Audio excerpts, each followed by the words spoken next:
Assalamualaikum warahmatullahi wabarakatuh. Di sini saya akan membahas kasus Pulau Rempang.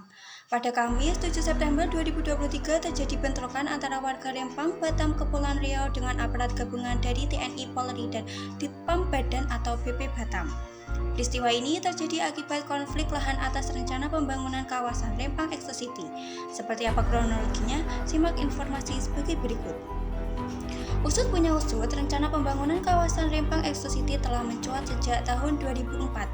Dahulu, pemerintah bekerja sama dengan PT Makmur Elok Graha sebagai mitra swasta dalam kerjasama dengan BP Batam dan pemerintah kota Batam. Saat ini, pengembangan Rempang Expo City telah termasuk dalam program strategis nasional tahun ini sesuai dengan Permenko Bidang Perekonomian RI nomor 7 tahun 2023 dengan harapan dapat menggait investasi senilai 381 triliun pada tahun 2080. Daerah Rempang juga direncanakan sebagai tempat berdirinya pabrik kaca terbesar kedua di dunia milik Hini Group, sebuah perusahaan asal Cina. Diperkirakan investasi untuk proyek tersebut mencapai 174 triliun. Informasi dari situs BP Batam menunjukkan bahwa proyek ini akan menggunakan lahan seluas 7.572 hektar di Pulau Rempang yang mencakup 45,89% dari total luas Pulau Rempang yang mencapai 16.500 hektar. Beberapa penduduk yang terkena dampak harus dipindahkan karena proyek ini sebagai bentuk kompensasi. Kepala BP Batam Muhammad Rudi mengatakan pemerintah akan menyediakan rumah tipe 45 dengan harga 120 juta dan luas tanah 500 meter persegi untuk mereka. Pada Kamis 7 September 2023, Rempang di Kota Batam, Kepulauan Riau dilanda kerusuhan.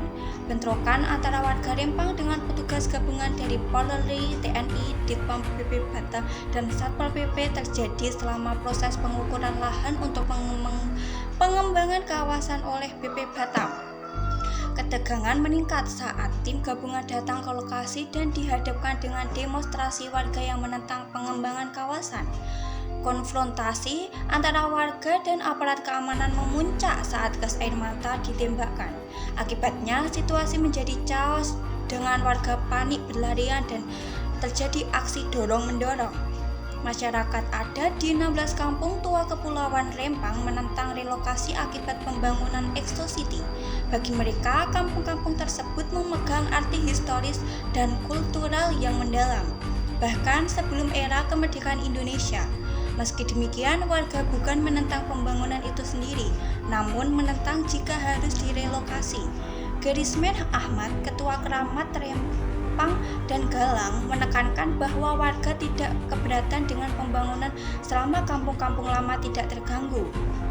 Menurut Garismen, warga Pulau Rempang dan Galang yang terdiri dari suku Melayu, suku orang laut, suku orang darat telah menetap di sana sejak lama, bahkan lebih dari 100 tahun yang lalu.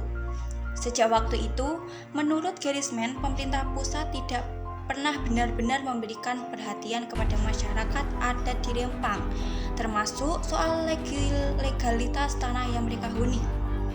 Semoga kasus yang terjadi di Pulau Rempang cepat terselesaikan. Dengan itu saja kita sadar bahwa kita sebagai warga negara punya hak dan kewajiban.